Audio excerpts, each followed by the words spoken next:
Most people stop doing this really important thing after the age of 24, and it changes the rest of their lives. And because most people stop doing it past the age of 24, it actually has a pretty significant effect on our culture. Do you know what it is?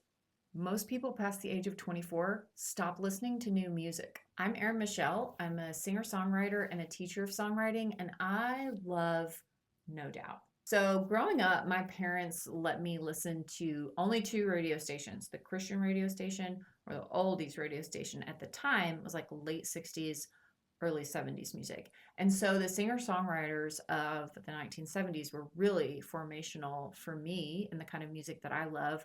People like James Taylor, Carole King, Stevie Wonder, Elton John. And then when I was in high school in the late 90s, I loved alternative music.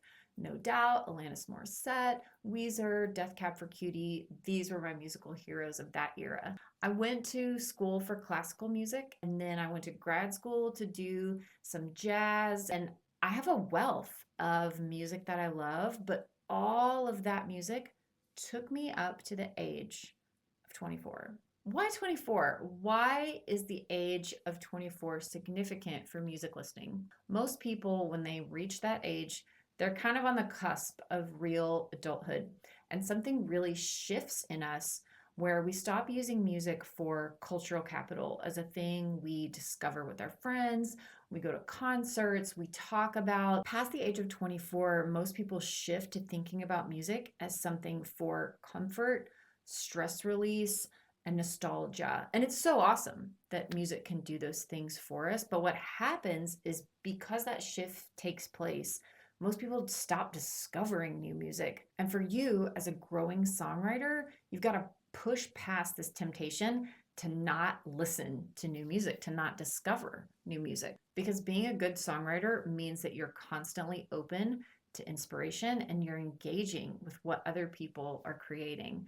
So that leads us to our playtime activity for the day. And this is a really important activity that you're not going to just do once and be done with it.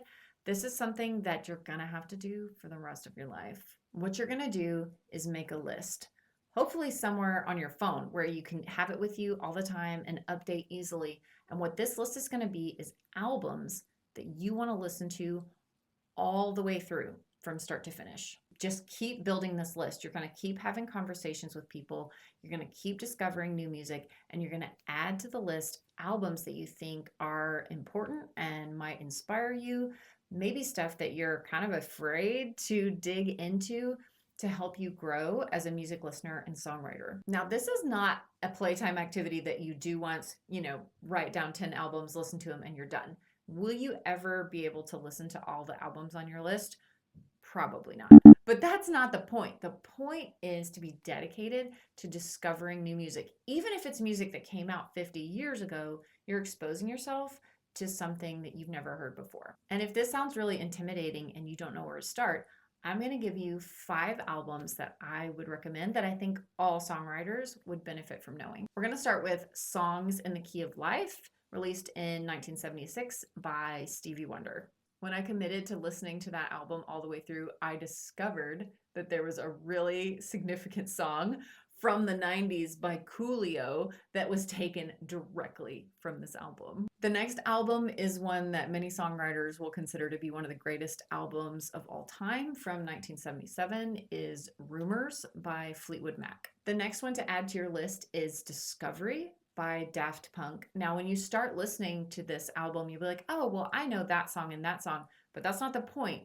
It's not just to listen to the singles, it's to listen to the whole album all the way through from top to bottom. And now I'm going to give you a couple albums that were released in the last couple years that I think are great inspiration for songwriters. The first is Leon by Leon Bridges. And the next one is by an independent artist named Moonbride. I really love her album, Insomni. Okay, before I set you free to start building your list, I want to give you a couple pro tips when engaging with this list that will help you. The first pro tip is active listening.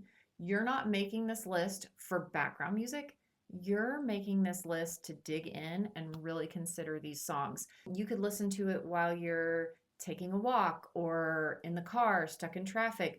but don't let it be background noise. Make this something that you are actively listening to and learning from. My second suggestion is don't torture yourself.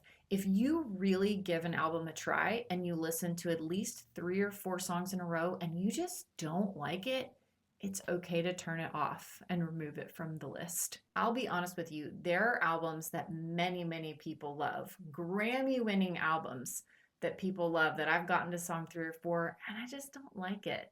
And so I turn it off, and that's okay because not every album and every song is for everybody. And lastly, I'd encourage you, after you listen to an album all the way through, pick 1 or 2 songs that really spoke to you, really meant something to you, and make a playlist with those 1 or 2 songs on it so that you can come back and see all the albums that you've listened to and which song or 2 from that album really made a significant connection with you. I hope you'll remember that if you want to write songs about your life, about the things you love, or songs as cool as Tragic Kingdom, you can do that, and I'd love to help. Please like and subscribe to Song Guru, and I'll see you next time.